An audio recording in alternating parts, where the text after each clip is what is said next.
This isn't just a classroom, it's a window to the world, where videos and visuals teach me more than words ever could.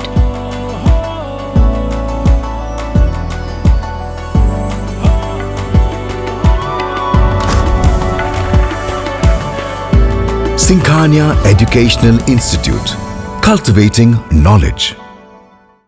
2011 की बहुचर्चित 72,825 शिक्षक भर्ती से जुड़ी इस वक्त की बड़ी अपडेट सामने आ रही है। 72,825 शिक्षक भर्ती के अभ्यर्थियों ने सीएम योगी आदित्यनाथ से मुलाकात कर अपनी मांगों का एक ज्ञापन सौंपा है। ज्ञापन में क्या कुछ मांग की गई, इन तमाम जानकारियों के लिए फोन लाइन से जुड़ चुके हैं आई इंडिया के सीतापुर संवाददाता प्रियांशु मिश्रा। प्रियांशु जी, क्या कुछ अपडेट मिली है, जरा बताएं। जी सचिन, आपको बताना चाहेंगे कि ये 2011 की 72,825 प्रशिक्षु शिक्षक भर्ती है, जिसका मामला अब सुप्रीम कोर्ट पहुंच चुका है। पिछले करीब 14 वर्षों से ये जो अभ्यर्थी है वो सुप्रीम कोर्ट में अवमानना याचिका उन्होंने दायर की थी और जो है उनका अभ्यर्थियों का ये कहना है कि जो अभ्यर्थी वैलिड है या जिनको नौकरी मिलनी चाहिए वो बाहर सड़कों पर घूम रहे हैं और कम कट ऑफ वाले जो नंबर वाले अभ्यर्थी हैं वो इस वक्त नौकरी कर रहे हैं। तो आपको बताना चाहेंगे कि इस मामले में जो है एक 1100 लोग जो है सुप्रीम कोर्ट में याची बने थे, उसमें से 839 अभ्यर्थियों को सुप्रीम कोर्ट के आदेश पर नौकरी दी गई थी या नियुक्ति दी गई थी। और इसमें आपको बताना चाहेंगे जो ये नियुक्ति दी गई थी इसमें कई अभ्यर्थी ऐसे हैं जिनके कट ऑफ से काफी कम नंबर थे, यानी कि जिनके 100 नंबर है वो नौकरी कर रहा है और जिसके 114 और 15 नंबर है वो बाहर सड़कों पर घूमने को मजबूर है और उसी को आधार बनाकर ये अभ्यर्थी लगातार लड़ाई लड़ रहे हैं।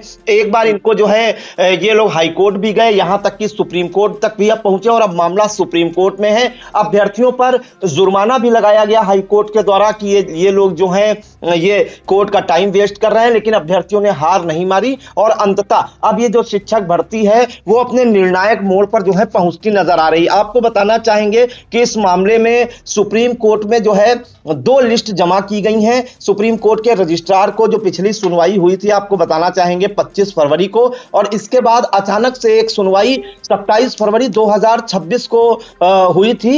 इस मामले में आपको बता दें कि जिसमें सुप्रीम कोर्ट काफी सख्त नजर आया था और आदेश दिए थे कि अब कोई भी जो लिस्ट है वो जो है एससीबीए की वेबसाइट पर नहीं अपलोड की जाएगी। जितनी भी लिस्ट है वो सुप्रीम कोर्ट के रजिस्ट्रार ऑफिस में जमा की जाएंगी और इसको देखते हुए जो सुप्रीम कोर्ट के नोडल अधिवक्ता है, मतलब इस वक्त इस भर्ती के, उन्होंने एक लिस्ट 16,417 अभ्यर्थियों की जो याची बने हैं उनकी उपलब्ध कराई है और एक गूगल फॉर्म की लिस्ट, जो गूगल फॉर्म जिन्होंने भरे थे 16 दिसंबर 2025 तक जो है जो याची नहीं बन पाए थे या सुप्रीम कोर्ट नहीं पहुंच पाए थे, ऐसे अभ्यर्थियों की संख्या करीब 25-26 हजार बताई जा रही है और वो लिस्ट भी सुप्रीम कोर्ट के रजिस्ट्रार ऑफिस में जमा की थी।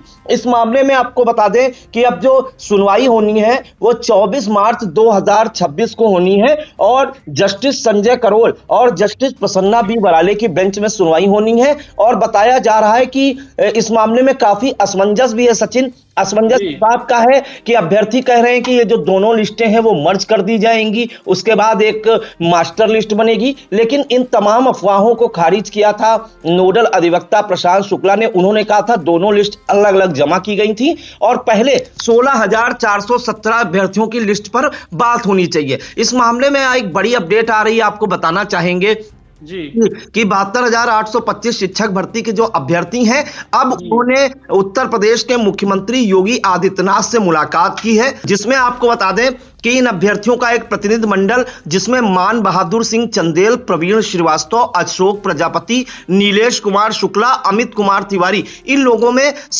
ने सीएम योगी आदित्यनाथ से मुलाकात की है और जो ज्ञापन सौंपा है उसमें भी हम बता देते हैं उन्होंने क्या कहा है। उन्होंने ज्ञापन जो सौंपा है सीएम योगी आदित्यनाथ से उसमें कहा है कि अवगत कराना चाहते हैं कि उच्चतम न्यायालय में लंबित अवमानना याचिका कृष्ण कुमार बनाम दीपक कुमार तथा उससे जुड़ी अन्य अवमानना याचिकाएं जिनमें करीब 16,478 लोग हैं। पिछली सुनवाई जो है 25 फरवरी 2026 को जो है अपर मुख्य सचिव जो है पार्थ सारथी सेन शर्मा की उपस्थिति में यह बात कही गई थी कि आप जाकर मुख्यमंत्री और मुख्य सचिव से बात करें और उनको बताएं कि 16,478 लोगों के लिए उदारता पूर्वक कोई रास्ता निकाले जिससे उनकी नियुक्ति का आदेश पारित किया जा सके। मुझे पूर्ण विश्वास है आप उक्त मुद्दे पर भली भांति भांति अवगत हो चुके होंगे। हम सभी आपसे प्रार्थना करने आए हैं कि हम बेरोजगार हैं, पिछले 11 वर्षों से दर दर की ठोकरें खा रहे हैं, हमारे लिए कोई विकल्प नहीं बचा है, अब केवल आपकी दया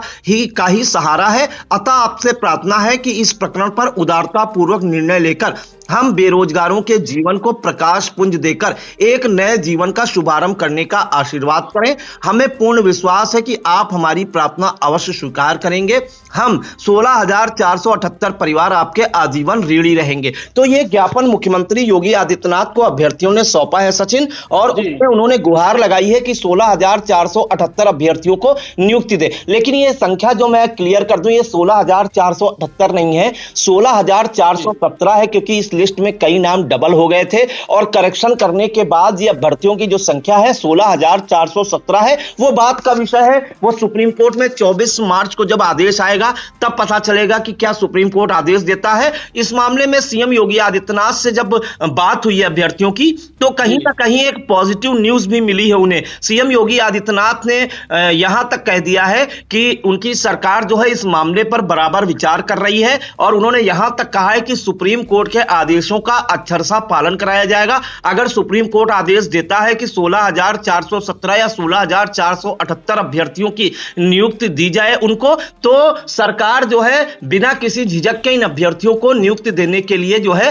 प्रतिबद्ध है। इस मामले में जो अभ्यर्थियों ने मुलाकात की थी, उन्होंने एक मैसेज भी डाला है और उसमें लिखा है कि क्या क्या उनकी मुख्यमंत्री योगी आदित्यनाथ से बात की है। तो उन्होंने ये लिखा है कि मुख्यमंत्री योगी आदित्यनाथ से मुलाकात जो है सुप्रीम कोर्ट के मुद्दे को लेकर हुई, जिसमें योगी जी ने प्रतिनिधिमंडल द्वारा दिए गए प्रार्थना पत्र पर बड़ी ही बेबाकी के साथ सकारात्मक उत्तर दिया, जो बिंदुवार है। आपको बताएं, योगी आदित्यनाथ ने जो अभ्यर्थियों से कहा है उसमें कहा है, पूरे मामले का निरीक्षण कराया जा रहा है, मेरे द्वारा जो भी हो सकता है उसके लिए हम तैयार हैं। कोर्ट के द्वारा दिए गए हर आदेश का अक्षरशः अनुपालन होगा। साथ ही साथ अगर समय चलते पुनः आश्वासन दिया गया है कि परेशान ना हो, पूरी मदद करेंगे, अभी रास्ते में है, घर पहुंच के सभी बातें विस्तार से होंगी। ये अभ्यर्थी मैसेज टाइप किए हैं और इसको जो है फ्लैश किए हैं पूरे व्हाट्सएप ग्रुप पर। तो फिलहाल सीएम योगी आदित्यनाथ से 72,825 शिक्षक भर्तियों का एक प्रतिनिधिमंडल मिला है, क्योंकि अब जो अगर सुप्रीम कोर्ट आदेश देता है सचिन 24 मार्च को, ये माना जा रहा है कि 24 मार्च को कोई ना कोई जो है आदेश आ सकता है, हो सकता है नियुक्ति का आदेश आ जाए। तब जो है गेंद जो है सरकार के पाले में होगी और सरकार को ही करना होगा कि कब तक सरकार इनको नियुक्ति देती है अपने हिसाब से।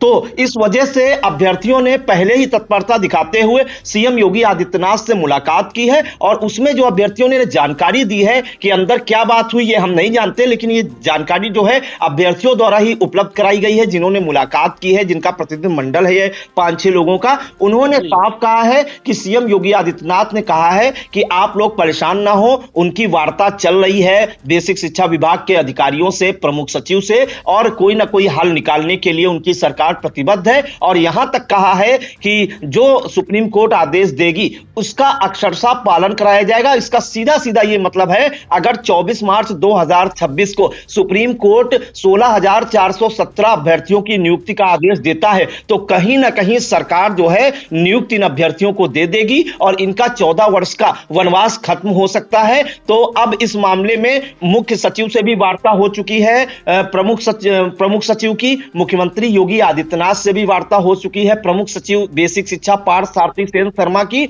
और इस मामले में ये अब मुख्यमंत्री योगी आदित्यनाथ के संज्ञान में भी है। तो कहीं ना कहीं 24 मार्च को एक बड़ा फैसला आ सकता है, और फैसले के बाद सीएम योगी आदित्यनाथ इन अभ्यर्थियों को नियुक्ति की सौगात दे सकते हैं। तो अब सबकी निगाहें हैं जो है 24 मार्च 2026 को होने वाली सुनवाई पर टिकी हैं। सचिन जी, प्रियांशु जी, बहुत बहुत धन्यवाद आपका इन तमाम जानकारियों के लिए। धन्यवाद।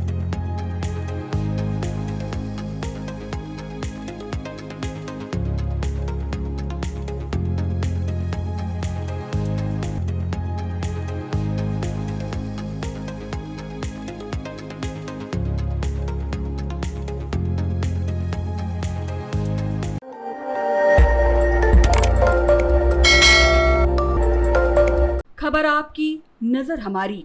देखते रहिए आई इंडिया।